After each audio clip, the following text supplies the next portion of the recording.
안녕하세요. 2019년 12월 22일 일요일 아침 9시 36분입니다.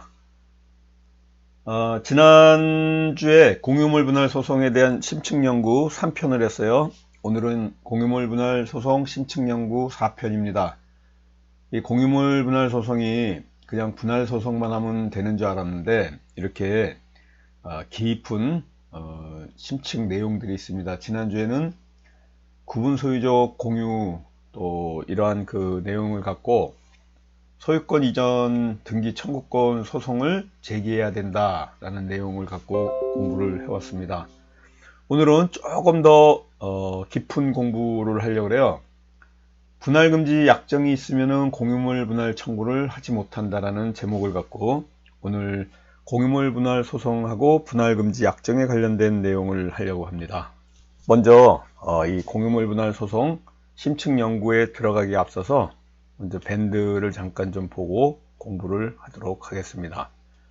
우리 여기 지분경매로 토지개발업자 되기 밴드에 가입하고자 하시는 분은요, 이 밴드는 그냥 공개 밴드가 아니에요. 그래서 여러분들 실명으로 꼭 바꾸셔 가지고 들어오셔야 됩니다. 사전에 실명으로 바꾸셔야 됩니다. 그리고 우리가 그 지분경매에 관련된 특강을 합니다. 올해는 이제 특강이 끝났고요. 내년 초에 특강이 있습니다. 1월 14일 화요일 날 있습니다. 두 번째 주에 있는데요. 4시 반부터 7시 반까지 3시간 동안 합니다. 1월 14일 4시 반부터 7시 반까지 1일 특강이에요. 교육 내용은 3대 대박 투자법 하고요. 또 채권 양수도에 관한 거래 방식, 또 100% 매수 전략, 지분 경매에 관련된 기초, 소송에 관한 기초죠. 부당이득금 반환 청구 소송, 공유물 분할 청구 소송, 부동산 처분금지 가처분, 부동산 가압류 관련한 이러한 내용을 갖고 합니다. 5만원 하고요. 우리 홍범기 사무총장님 010-3033-9074번으로 문의 주시면 됩니다. 여기 그 교대역 서초동 교대역 서울 서초동 교대역 근처에 있고요. 여러분들이 이러한 그 지분경매에 관련된 기본 과정이 있어요. 지분경매 해법 2, 또 교재, 지분경매 해법 1.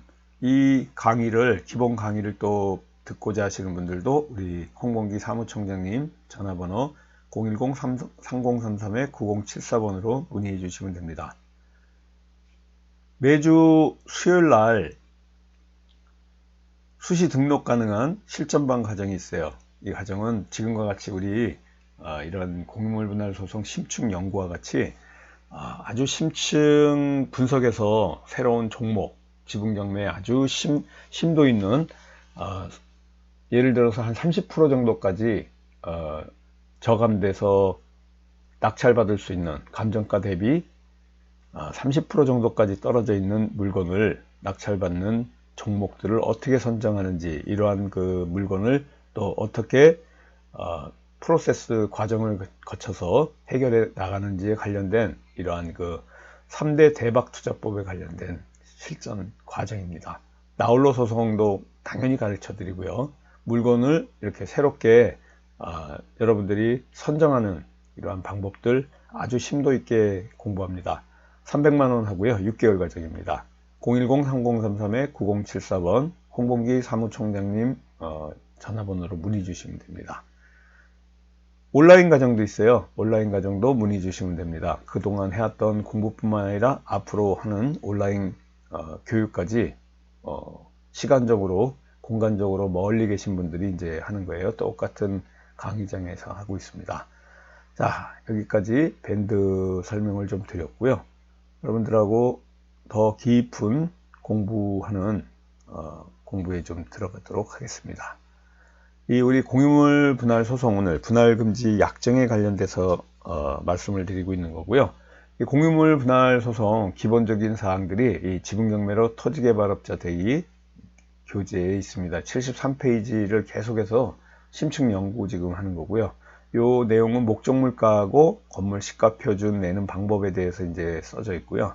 안에는 이 소장에 대한 청구 취지, 또 청구 이유를 쭉 적어놨는데, 이러한 그 프로세스로 공유물 분할 청구 소송을 제기하실 수가 있습니다. 우리가 이 교재거든요. 매일경제신문사에서 지분경매로 토지개발업자 대기, 이 교재를 갖고 공부를 하는 겁니다. 자, 그러면 공유물 분할 소송, 오늘 분할금지 약정에 관련된 내용을 말씀드리겠습니다. 우리 민법 268조 1항이에요. 268조, 여기다 글자를 하나 써볼까요? 컴퓨터로 쓰면 이 글자가 그림 그리는 것 같이 좀 어렵습니다. 여기 안에다 쓰면 268조 5년을 넘지 못한다 이라는 분할금지 약정과 또 1항과 2항에 있어요. 공유자는 5년 이내에 기간으로 분할하지 아니할 것을 약정한다. 이 268조 1항에 보시면요, 5년이라는 기간이 명시되어 있습니다. 이 지분경매를 좀 공부하신 분들도요, 깊은 이런 심도 있는 공부를 하지 않으면 이 내용이 알고는 있지만 어디다가 적용을 하고 사용하는지 정확한 내용을 모르는 경우가 더 많습니다. 공유물 분할 소송에서 분할금지의 약정에 관련된 사항이 있는데, 다시 말씀드리지만 민법 여기 써 있는 것 같이요, 268조 1항의 단서 조항에 있습니다. 공유자는 5년 이내의 기간으로 분할하지 아니할 것을 약정할 수 있습니다. 이러한 공유물 분할 금지의 약정이 있으면요, 공유물 분할 청구가 되지 않습니다. 허용되지 않는다는 얘기예요.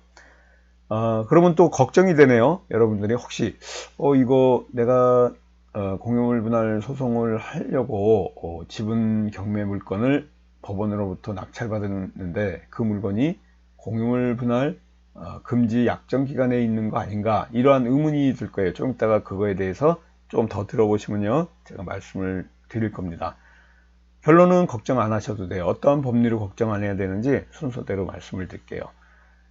이런 약정이 있으면 아무튼 공유물 분할 청구는 허용이 되지 않는데, 공유자는 분할금지의 계약을 갱신할 수도 있습니다. 이런 기간을 갱신할 수 있는데요, 그 기간의 갱신이 5년을 넘지 못한다는 사항이 2항에 있는 겁니다. 268조 2항에 있다는 얘기예요. 그래서 민법 사항이 우리 이 교재에도 앞에 보면은 민법을 쭉 제가 얘기를 했는데, 이러한 민법 규정에 관련된 내용이 있고요. 3항에서는 또 2항의 규정은 공유물에는 적용하지 않는다라는 규정이 있는데, 거기까지는 너무 깊으니까 안 들어가도 됩니다. 그러면 기간을 초과하거나 기간이 정한 적이 없는 공유물 분할 약정의 효력이 어떤 건가에 대해서 좀 살펴봐야 될 것 같아요. 분할금지 기간이 5년 이상으로 한 약정이 있다. 그러면 무효입니다. 이런 내용을 말씀드리는 거예요. 분할금지의 기간이 5년으로 약정되는 게 혹시 있으면 그거는 무효입니다. 5년 범위 내에서 유효하다. 이렇게 보는 것이 바로 268조 1항의 규정에 의해서 그렇습니다. 5년 넘으면은 무효다. 또 분할금지 약정의 기간이 정한 게 없어요. 그러면 어떻게 할 것이냐? 그러면은 기간에 정함이 없는 분할금지 약정, 5년의 기간으로 분할금지 약정을 한 것으로 상당하다고 보는 이런 판례가 있습니다. 그러다 보니까 별도의 기간을 정하지 않았는데 분할금지 약정은 했어요. 기간이 없다는 거예요. 그런 경우에도 5년의 기간으로 보는 것이 상당하다 하는 이런 판례가 있습니다.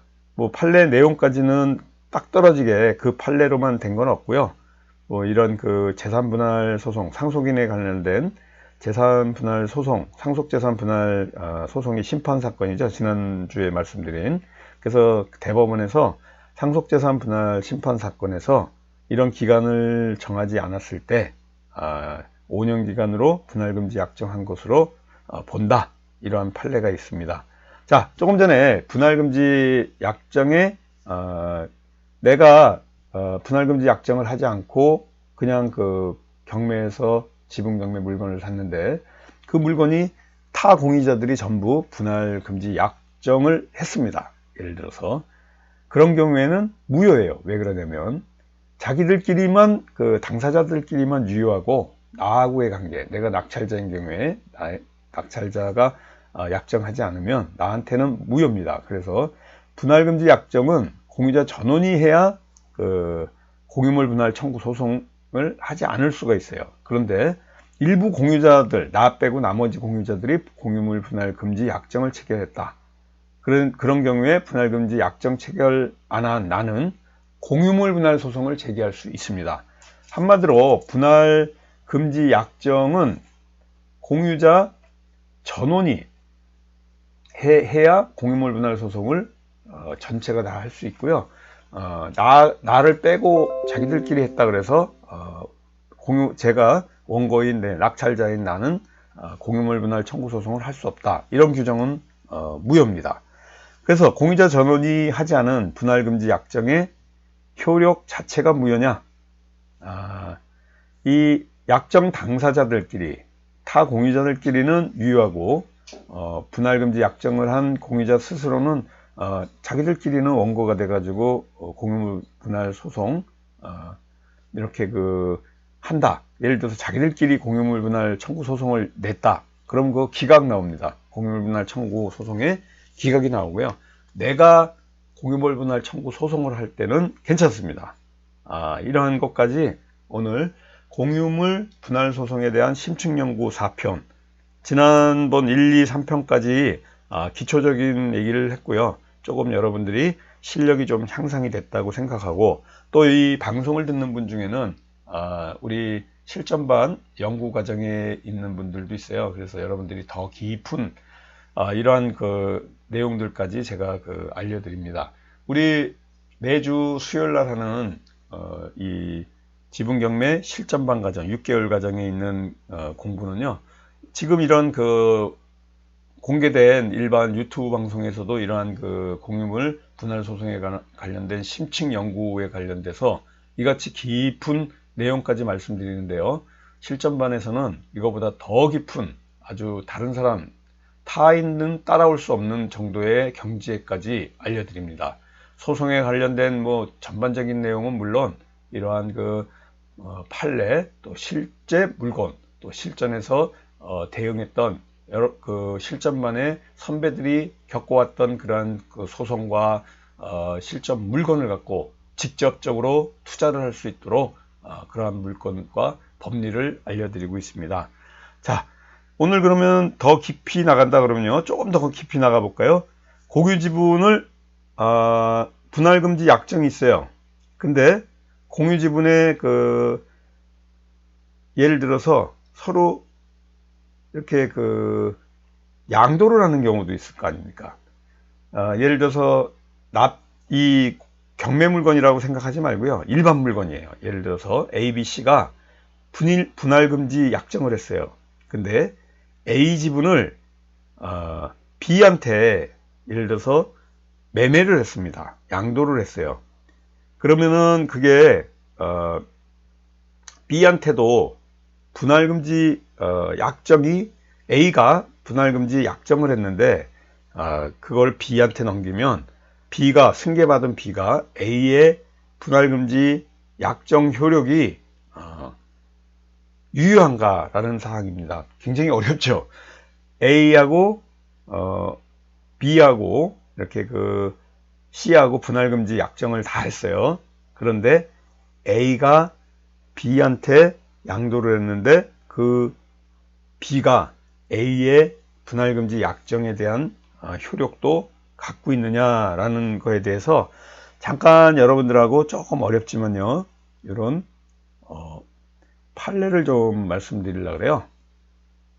이 75-82 판결입니다. 공유물 분할 및 분할금지 약정이 공유지분의 특정 승계인에게 당연히 승계되는지 여부, 물론 여기 판결 이유까지 쭉 본다 그러면 좀 시간이 걸리니까요, 천천히 판시사항과 판결 요지를 보겠습니다.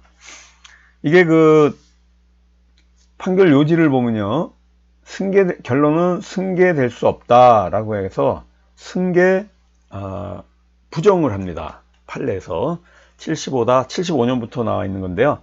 공유물을 분할한다는 공유자 간의 약정이 공유와 서로 분리될 수 없는 공유자 간의 권리관계라 할지라도 그것이 그 공유 지분의 양수받은, 아까 제가 얘기했죠, A, B, C가 있는데 전부 A, B, C가 금지 약정을 했어요. 공유물 분할 금지 약정을 했는데 A가 B한테 승계, 양도 또 아니면은 매매를 했을 때 이 B가 양수받은 특정 승계인에게 당연히 승계된다고 볼 근거가 없을 뿐 아니라 없다는 거예요.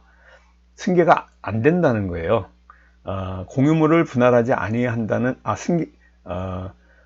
그 바로 약정이 승계 안 된다는 얘기입니다. 그 부동산이 승계가 안 된다는 얘기가 아니고요. 공유물을 분할하지 아니하는 약정. 그러니까 아까 말씀드렸죠. 제가 여기서 잠깐 또 보여드릴까요? 민법 268조 1항 5년의 기간에 이러한 내용들이 있습니다. 그래서 민법 268조 1항 단서조항에 의해서 5년간 분할하지 아니한다는 약정 역시 공유와 서로 분리될 수 없는 공유자 간의 권리관계임에도 불구하고 이 경우에는 부동산 등기법에 의해서 등기하도록 규정하고 있는 점을 대비하여 볼 때 다 같은 분할에 관한 약정이면서 분할 특약의 경우에만 특정 승계인에게 당연 승계된다고 볼 수 없다. 그러니까 한마디로 타 공유자 간의 A, B, C 중에서 A가 B한테 이렇게 그 승계를 한다 해도 이 공유물 분할 승계권, 그러니까 다시 말씀을 좀 드릴게요. 그래서 이 B한테 이러한 분할금지 약정, 지금 그 매매에 관련된 소유권이라든가 이러한 것들이 승계되지 않는다 이런 말이 아니에요. 오해하시면 안 돼요. 분할금지 약정이 A, B, C가 분할금지 약정을 했어도 A가 B한테 양도한 경우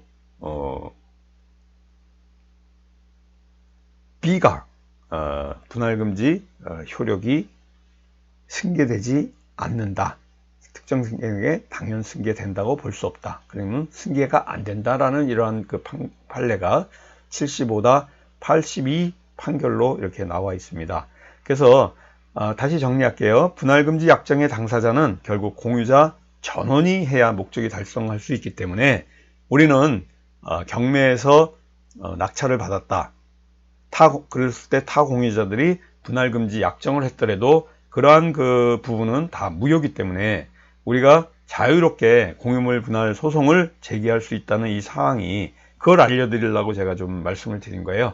결국은 우리한테 그 직접적인 영향을 미치는 것이 분할금지 약정이 있더라도 그 공유자 전원이 분할금지 약정을 한 경우에 할 수 있고, 약정한 타 공유자들이 예를 들어 자기들끼리 하는 거는 자기들끼리 해도 나에게 영향을 미치지 않기 때문에 우리에게는 자유로이 공유물 분할 소송을 제기할 수 있는 이러한 특정 약정이 있더라도, 금지 약정이 있더라도 할 수 있다는 이런 사항이 오늘의 공부 요지였습니다. 자, 오늘 휴일입니다.